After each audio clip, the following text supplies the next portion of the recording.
নমস্কার সুপনদা। নমস্কার।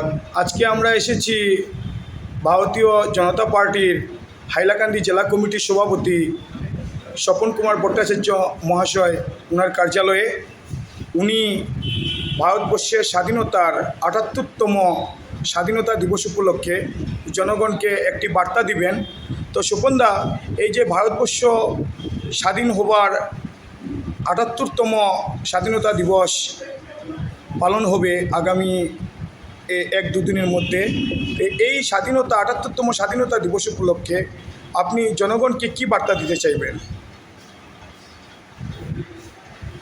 আমরা যারা ভারতীয় জনতা পার্টি করি, আমাদের কাছে রাষ্ট্রপ্রধান এবং রাষ্ট্রেই আমাদের কাছে ধ্যেয়। তাই জনসাধারণের সঙ্গে কাছে আমার এই বার্তা যে আমরা এই রাষ্ট্রকে সামনে রেখে রাষ্ট্রের হিতে কাজ করে যাব। রাষ্ট্রকে আমরা বিশ্বশ্রেষ্ঠ রাষ্ট্র, বিশ্বপ্রধান রাষ্ট্ররূপে পরিগণিত করব।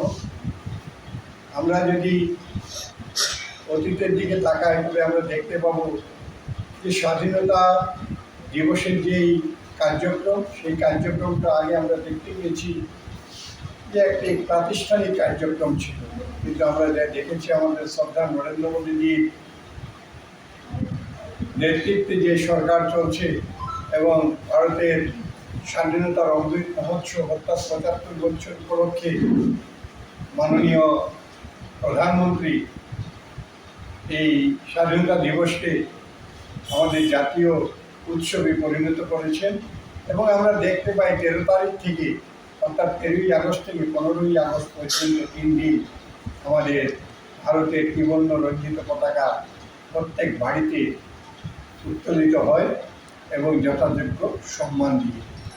এই যে একটা ব্যবস্থা, এই ব্যবস্থা আমরা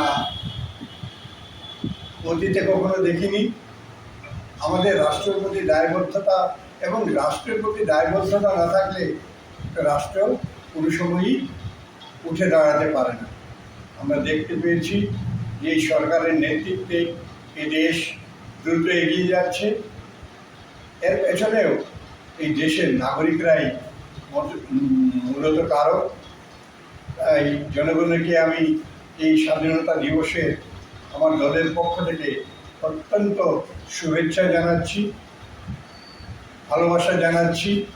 এবং আজকের যে পরিমণ্ডল আছে বাংলাদেশের, সেই সাময়িক ঘটনাবলী বলুন এবং বিশ্বের বিভিন্ন প্রান্তের যে ঘটনাবলী বলুন, সেই ঘটনাগুলির দিকে তাকিয়ে আমাদেরকে এটা মনে রাখতে হবে, রাষ্ট্রেই আমাদের ধ্যেয়। রাষ্ট্র থাকলে আমরা থাকবো, নয়তো রাষ্ট্র না থাকলে আমরা থাকতে পারবো না। তাই রাষ্ট্রকে আমাদের সর্বোপরি বিশ্বগুরুতে পরিণত করতে হবে। সেটা শুধু বিশ্বকে শাসন করার জন্য নয়, বিশ্বকে আলোক বর্তিকা দিয়ে সভ্যতার সোপানে তুলে নেওয়াই এই বিশ্বগুরুর লক্ষ্য। অনেক অনেক ধন্যবাদ। আবারও আমাদের মিডিয়ার পক্ষ থেকে আপনাকে স্বাধীনতার ৭৮তম দিবসের শুভেচ্ছা জানাচ্ছি।